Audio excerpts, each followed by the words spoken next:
Há um copo d'água sobre a bancada da cozinha. E à primeira vista, nada parece incomum. Nenhuma máquina zumbindo ao lado. Nenhum cartucho de filtro de plástico preso na tampa. Nenhuma lâmpada UV. Nenhuma bomba. Nenhum comprimido se dissolvendo dentro. Nenhuma eletricidade. Nenhuma peça de reposição. Nenhuma programação de manutenção. Apenas água em um recipiente e, no fundo desse recipiente, dois metais simples repousando próximos um do outro: cobre e zinco. É isso. E, no entanto, por trás de algo tão simples, esconde-se uma das histórias mais negligenciadas na história do tratamento de água. Não porque a ciência seja frágil, não porque a ideia seja obscura, e não porque a humanidade a tenha descoberto recentemente. Na verdade, o oposto é verdadeiro. O comportamento antimicrobiano do cobre está documentado há mais de um século na literatura científica formal, enquanto o uso prático de recipientes de cobre para armazenar água remonta a milhares de anos. Muito antes de alguém poder descrever íons, transferência de elétrons ou danos às células microbianas, as pessoas já haviam notado algo importante. A água, armazenada em recipientes de cobre, se comportava de maneira diferente.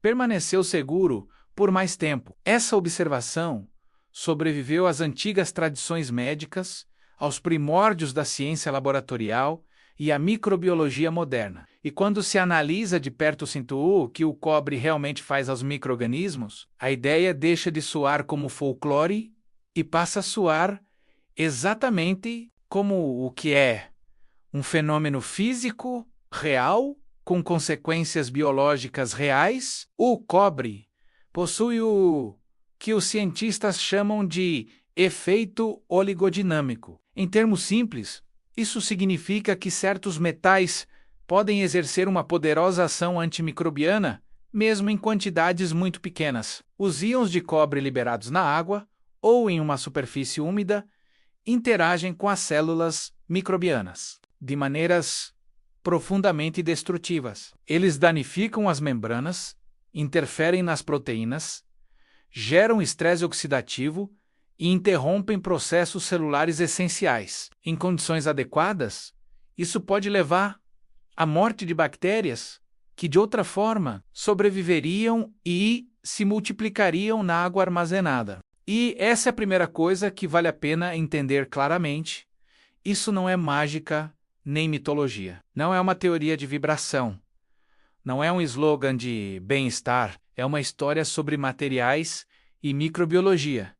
Um metal entra em contato com a água. A água interage com a superfície do metal. Íons são liberados. Esses íons podem ser hostis a micro-organismos. Esse é o mecanismo elegante, físico e mensurável. É por isso que o cobre tem aparecido repetidamente em discussões científicas sobre superfícies antimicrobianas, armazenamento seguro e redução de patógenos. É por isso que hospitais têm estudado superfícies de contato com cobre. É por isso que as práticas tradicionais de armazenamento de água envolvendo recipientes de cobre continuam a atrair pesquisas modernas. E é por isso que a ideia ressurge sempre que as pessoas começam a fazer perguntas sérias sobre resiliência de baixa, tecnologia, saneamento passivo e o que ainda pode funcionar quando a energia acaba. Porque, uma vez que a infraestrutura desaparece, a simplicidade torna-se inestimável. O registro histórico aqui é surpreendente. Civilizações antigas usavam cobre para tratar feridas, para saneamento e para armazenar água muito antes da existência da teoria dos germes. No sul da Ásia, a tradição de armazenar água potável em recipientes de cobre durante a noite é praticada há séculos e preservada na medicina ayurvédica. No Antigo Egito, o cobre era valorizado não apenas para ferramentas e ornamentação, mas também por suas aplicações práticas ligadas à saúde. Em diversas culturas, o padrão se repete: O cobre continuava aparecendo onde quer que as pessoas precisassem de um material que parecesse preservar, proteger ou reduzir a deterioração. Eles não entendiam de química, mas eles já sabiam o resultado. A ciência moderna, posteriormente, deu um nome ao efeito e, em seguida, começou a testar o que as sociedades mais antigas haviam observado empiricamente. Essa pesquisa produziu algo raro, uma ponte entre a prática tradicional e as evidências laboratoriais. Diversos estudos demonstraram que armazenar água em recipientes de cobre pode reduzir significativamente a contaminação bacteriana sob certas condições, incluindo a redução de organismos associados a doenças transmitidas pela água. O efeito não é hipotético, é real. Com tempo de contato suficiente, o cobre pode reduzir drasticamente a quantidade de bactérias viáveis na água. E depois, ao zinco. Por si só, o zinco também possui propriedades antimicrobianas. Ele pode interferir nos sistemas enzimáticos microbianos e interromper a função celular. Mas quando o cobre e o zinco são colocados juntos em água, especialmente em contato elétrico, o sistema se torna mais interessante. Dois metais diferentes, na presença de um eletrólito, podem criar uma interação galvânica. Em termos simples, eles formam uma pequena bateria natural. Um metal tende a ceder elétrons mais facilmente do que o outro. E esse movimento de elétrons altera o comportamento de corrosão do sistema. Sob as condições adequadas, isso pode aumentar a liberação de íons e alterar a forma como os metais interagem com o ambiente. Essa é a ideia que as pessoas querem transmitir quando falam sobre um sistema de cobre-zinco em água. Em vez de depender de uma bomba, pressão ou fonte de energia externa, o sistema torna-se passivo. Água, metal e tempo fazem o trabalho. Sem peças móveis, sem software, sem agendamento, sem assinatura recorrente, apenas a química acontecendo. Silenciosamente, em segundo plano, enquanto o recipiente permanece imóvel. E essa tranquilidade é parte do que torna a ideia tão fascinante. Vivemos em um mundo condicionado a confiar na complexidade. Se algo promete tornar a água mais segura, as pessoas esperam invólucros de plástico, selos de certificação, indicadores de LED e um calendário de substituição. Elas esperam um produto, não um princípio. Mas o cobre não se comporta como um produto de consumo moderno. Ele não se anuncia, não pisca, não precisa de marca para funcionar. Ele simplesmente permanece ali, participando de um mecanismo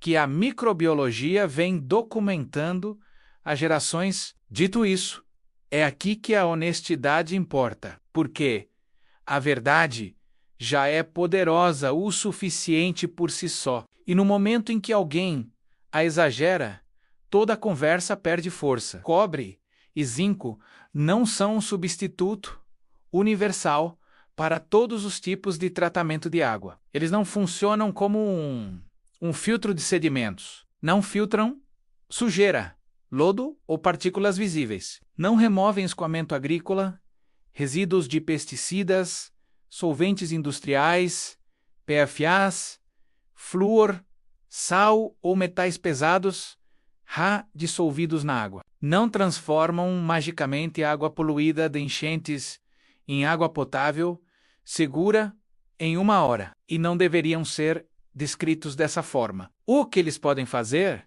em condições adequadas, é contribuir para o controle biológico, especialmente em águas armazenadas. Eles fazem parte de uma estratégia antimicrobiana, não sendo uma solução completa para todos os problemas de contaminação. Essa distinção importa mais do que qualquer outra coisa. Se a água estiver turva, deve ser clarificada primeiro. Se a fonte estiver contaminada quimicamente, isso não resolve o problema. Se houver suspeita de contaminação por esgoto, é necessário um tratamento muito mais rigoroso. Se a água apresentar um nível grave de perigo microbiológico, o contato com cobre, por si só, não deve ser considerado um método de resgate garantido. Não se trata de substituir todos os métodos de desinfecção comprovados por um pedaço de metal comprado em uma loja de materiais de construção. Trata-se de entender onde o cobre e o zinco podem ajudar, onde não ajudam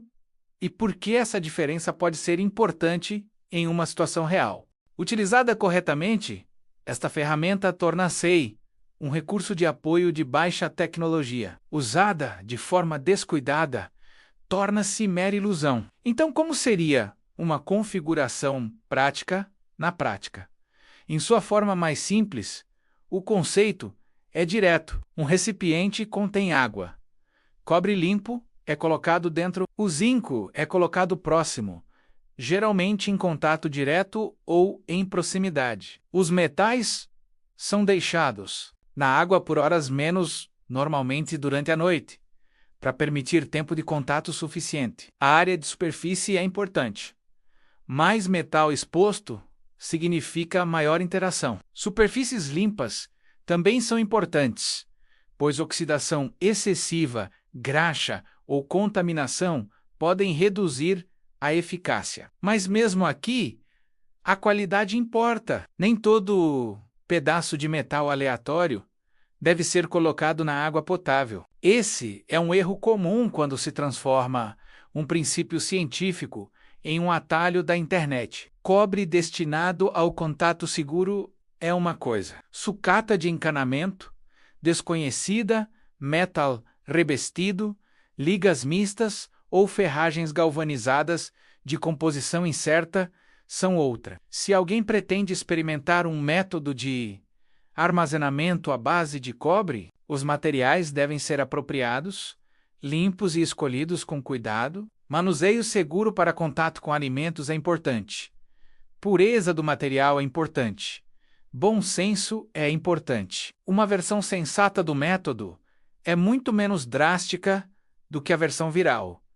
Use um recipiente limpo. Use cobre devidamente limpo e com boa superfície exposta. Se houver zinco, certifique-se de que o material seja apropriado e seguro para contato, e não um objeto desconhecido com revestimentos ou contaminantes. Encha o recipiente com água que já esteja razoavelmente limpa.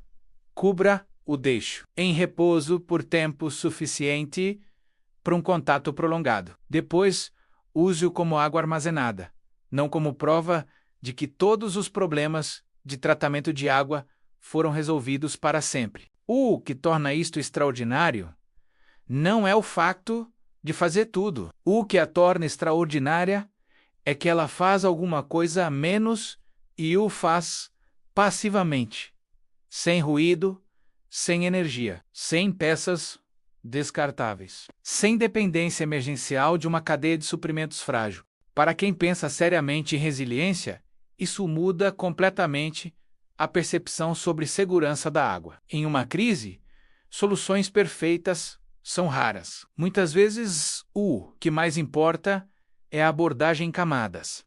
Clarificar, primeiro, filtrar, se necessário, desinfetar com o melhor método comprovado disponível, armazenar com segurança, prevenir a recontaminação. Nessa abordagem, em camadas, metais antimicrobianos podem fazer sentido como parte da higiene do armazenamento e da redução de riscos, especialmente onde o acesso a tratamentos sofisticados é limitado. E é aqui que a história mais profunda se torna impossível de ignorar. Em todo o mundo, bilhões de pessoas ainda não têm acesso confiável à água potável gerenciada com segurança. O problema não é abstrato.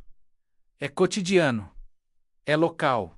É repetitivo. É uma mãe enchendo um recipiente com água de uma fonte contaminada. É uma criança bebendo o que estava disponível, não o ideal. É uma aldeia armazenando água em condições onde a proliferação microbiana se torna um risco diário. Nessa realidade, mesmo reduções modestas na contaminação biológica podem fazer a diferença. Mesmo práticas simples de armazenamento podem fazer a diferença. Mesmo materiais de baixo custo podem fazer a diferença. Isso não significa que o cobre seja a única solução. Significa que o conhecimento de baixa tecnologia merece mais respeito do que normalmente recebe. Algumas das tecnologias mais valiosas da história não se parecem em nada com tecnologia. Parecem simples demais para serem importantes.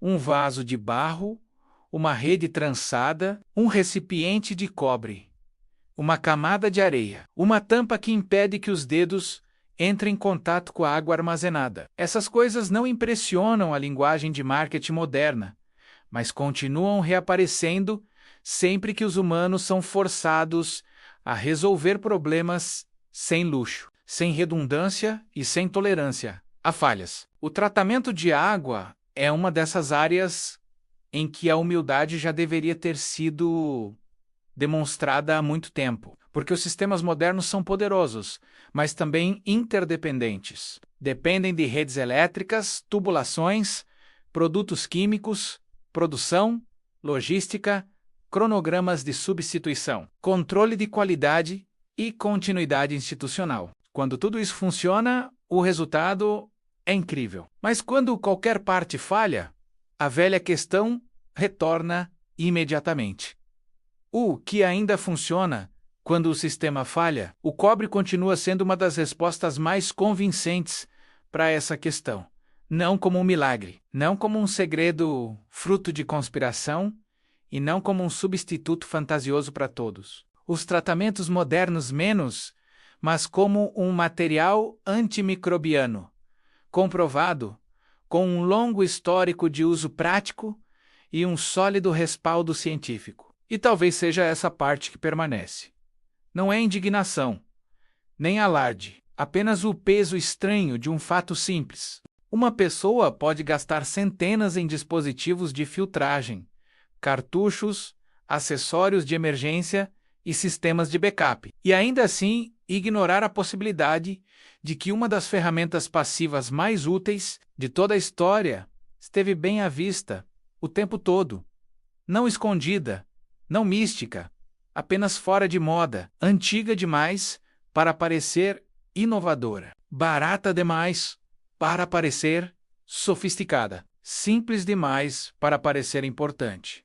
Mas simplicidade não significa fraqueza. Às vezes, a simplicidade é o que resta depois de séculos de tentativas e erros terem eliminado tudo o que era desnecessário. O cobre permaneceu, só isso já deveria despertar a curiosidade das pessoas. E quando o zinco entra em cena, a curiosidade se torna ainda mais prática. 2 metais, um recipiente sem partes móveis, uma leve relação galvânica, maior reatividade, um sistema passivo que exige apenas 3 coisas: contato, tempo e expectativas realistas. Essa combinação é exatamente o que torna o método atraente em contextos de vida fora da rede elétrica, planejamento de emergência e ambientes com poucos recursos. Não por ser glamouroso, mas porque continua funcionando silenciosamente enquanto sistemas mais complexos aguardam as condições ideais. No entanto, o realismo precisa continuar sendo o foco principal. Se alguém tem acesso à água potável devidamente tratada, isso não é motivo para abandonar todas as outras medidas de segurança. Se alguém está lidando com água visivelmente suja, contaminada por produtos químicos ou por enchentes, isso não é permissão para ignorar as etapas adequadas de purificação. Se alguém deseja usar metais em água potável armazenada, deve compreender a seleção segura de materiais, a exposição apropriada e os limites do método.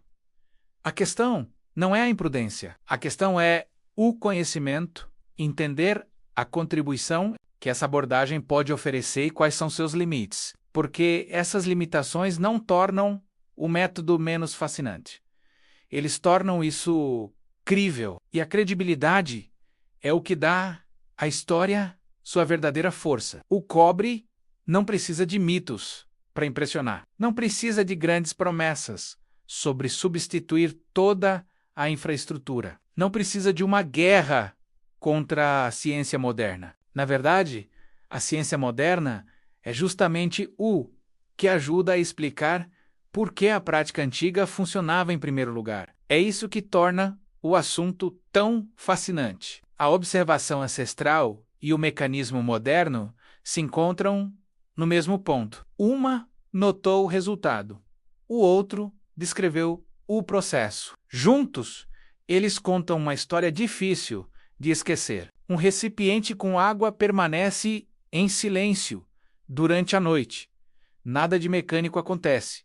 Nada de dramático acontece. Ninguém ouve o mecanismo funcionando. Nenhuma luz acende. Nenhum alerta é acionado. E, no entanto, em nível microscópico, uma interação material está se desenrolando. Metais entram em contato com a água. Íons se dissolvem. Células microbianas enfrentam um ambiente hostil que não podem ignorar facilmente. Horas se passam. O risco biológico pode diminuir. A água não se torna universalmente pura, nem infinitamente segura, nem quimicamente transformada menos, mas se transforma de forma significativa.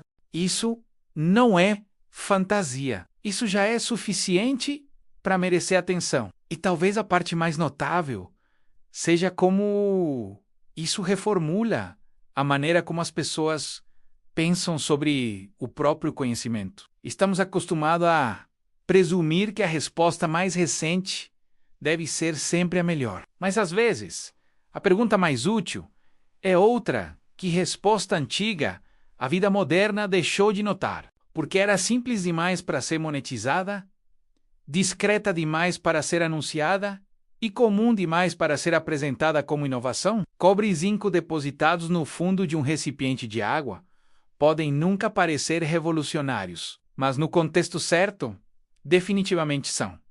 Não porque eles prometam tudo, porque eles ainda oferecem algo antigo, mensurável, de baixa tecnologia e inesperadamente durável. Um lembrete de que soluções eficazes nem sempre vêm envoltas em complexidade, que a biologia pode ser desafiada pela ciência dos materiais sem um interruptor, uma bateria ou um cartucho, que a resiliência muitas vezes começa não com a compra de mais recursos, mas com uma melhor compreensão e que, às vezes, a diferença entre ignorância e preparo se resume a saber o que um simples pedaço de metal realmente pode fazer e o que não pode.